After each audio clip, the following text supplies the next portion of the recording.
Kcal News Mornings. An admission from Southern California Edison on the cause of one of the fires that erupted on January 7th. We're going to detail everything we know about this revelation.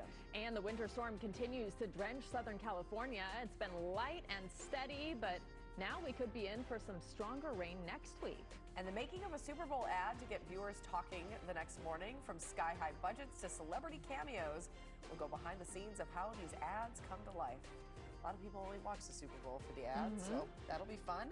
Taking a live look at LAX this morning. You can see there's a little bit of traffic there in the corner, but otherwise moving along okay in this rain. We hope you're having a good morning watching Kcal News Mornings at 9. Today is Thursday, February 6th. I'm Jamie Yukos. I'm Rudy Shabasi. Thanks for joining us. Paul and Kalina here to bring you your next weather and traffic. They kind of go hand in hand today with the rain. Yep. Rain, slow traffic. Back to you. Just say 2 minutes. Seriously, we're done. All right, what's Jamie's next? like, all right, what's next in the script? We've got some rain out there. Once again, not that heavy. Yeah, which is good. This is so hard to do because it seems like we talk about no rain, then we get like 4 inches of rain all at once. Mother Nature's actually giving us that sweet spot in the middle. We want some rain, but we don't want it too heavy. We're asking for a very specific thing here. Mother Nature's given that to us. So light rain continues, drizzle continues, adding to the rainfall totals, decreasing the fire danger, but nowhere is flooding. That is perfect news. Let's take it to Orange County with live radar, and we'll show you the showers that are moving through along the 5 and the 405. We're seeing some showers moving up and over the Santa Anas into the Inland Empire. Got to take you to Northern California, where they have not had a similar story. They've had too much rain. They don't want any more rainfall. They're the ones that will get the heavy rain. It's pouring right now in and around Monterey and Carmel. It is pouring along the 5 south of Stockton and Modesto. That's where the heavy rain stays. And that's just fine, because too much rain here would cause problems at our many burn scars. We don't want that. We're not going to get that. Flooding is not likely today or tomorrow. There's a view of LAX once again, a few drips on the camera lens. Likely you will be using your windshield wipers this morning and even this afternoon. We're technically between storms, but it honestly doesn't feel like it. It's still showery. It's still drizzly out there. With more rain moving in tonight as that second storm moves in, it'll all be gone by the weekend, but rain is likely to return. So foggy in Ventura County right now. We're cloudy throughout the entire day. Highs only in the mid to upper 50s, with that rain returning, especially after sunset tonight. And on and off light rain will continue through the first half of tomorrow. These are your highs today, very close to the temperatures that we have right now. Some of you will gain like 2 or 3 degrees for the entire day. Claremont, your high, 57, Riverside, 62, and Simi Valley, only 59 degrees. So cooler, cloudy, and drizzly throughout the day today. We'll talk about rainfall totals and the 7-day outlook coming up in a few minutes. We're talking traffic with Kalina right now. Good morning. Hi, good morning. So here's a look at the 405. This is right at Santa Monica Boulevard.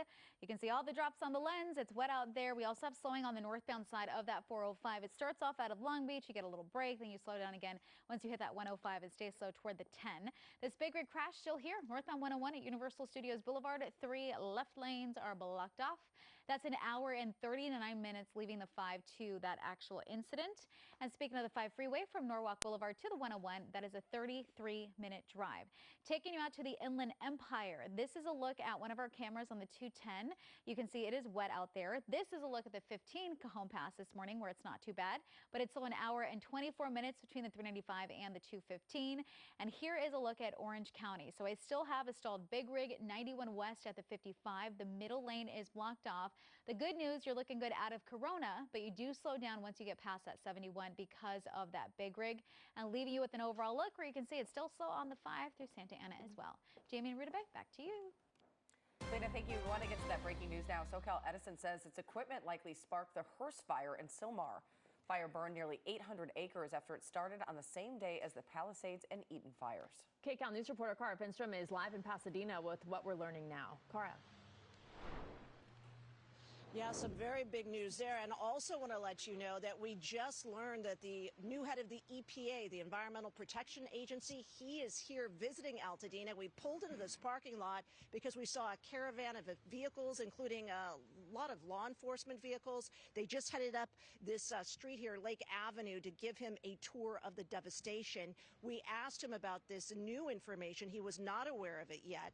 Take a look. The Associated Press reporting now that the Southern California Edison is saying that its equipment likely sparked the Hearst fire in the Sylmar area. That wildfire broke out the same day as two massive blazes in the Palisades and Altadena, killing at least 29 people, destroying thousands of homes. The admission by the utility over its likely role in that smaller fire, which did not destroy any structures or cause any deaths, came in a required filing with state utility regulators. Now, in a second filing, the utility said, take a look, that it is looking into whether an idle transmission line can energize and then possibly spark the deadly Eaton fire. This is all according to the Associated Press. However, it still maintains that there is no evidence its equipment was responsible for starting that blaze.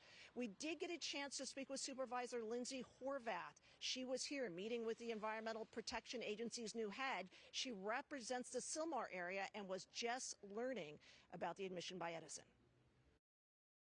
There's a reason that I co-authored a motion to ensure that there's after action, thorough reporting, answering everyone's questions. People deserve transparency in what happened and understanding how we got here, and where there's accountability needed, we're going to do that too. And so all of our county departments are engaged in an after action process.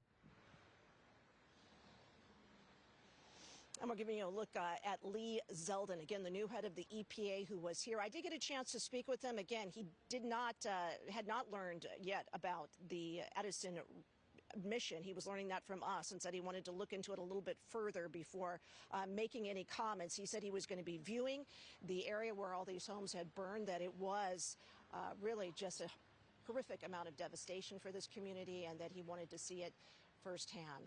Back out here live, you can still see some of the family members behind us that he met with very briefly here. Again, this very much impromptu, and he will be touring the area up there. Said it will help him kind of design the response that is yet to come from the EPA.